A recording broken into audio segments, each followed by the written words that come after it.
So ever since I was like a baby, I wanted to be a writer. I'm gonna be an author, I'm gonna write books. This is gonna be my life, and that's what I'm gonna do forever. And so I never really challenged that idea of what I thought I was going to be. I love telling stories. I just think that storytelling is just so fun and so interesting and one of the most important things a person can do. Yeah, so I was a creative writing major, and eventually it just became kind of monotonous, and I mean, it was still fun. Like, I still liked doing it, but I definitely wasn't trying very hard. You know, I wasn't really all that challenged.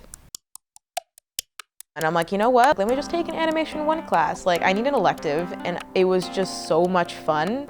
And it was so much work, like hours in the animation lab. I spent hours just drawing and animating, but it never felt like work. Like, you know what, I found a passion here. My teacher says I'm good at it. It's more steady, it's a lot of work, but it's more steady. After that, I was like, this is what life is supposed to feel like. I'm supposed to get up and be excited for something. And so I changed my major to animation.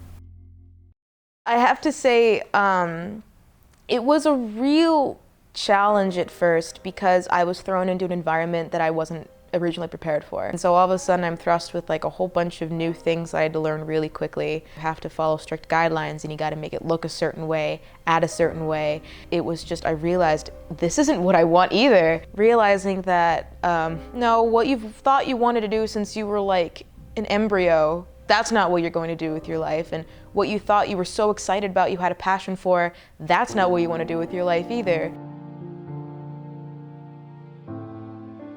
And it hit me like, okay, who are you? Like, you are spending money, you're wasting your time, like, you don't even know who you are, go back home.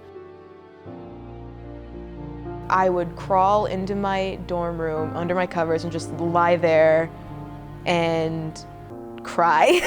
Be like, what do I do with my life? There was a period of a week where I couldn't even think about my future without just bursting into tears. What are you gonna do next? What are you gonna do now? What's the next plan? What should you do? Like, all those questions had the same amount of importance at once, and so they all crammed together in my brain space, and I physically couldn't process all of them. It was not great.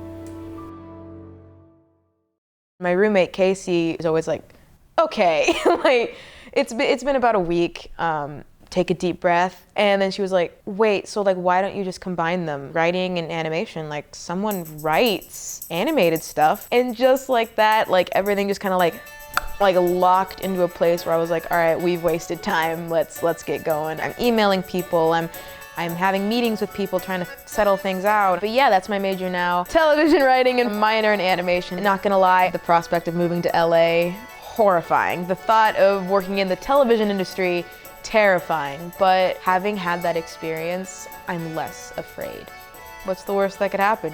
Yeah, I'm pretty hopeful.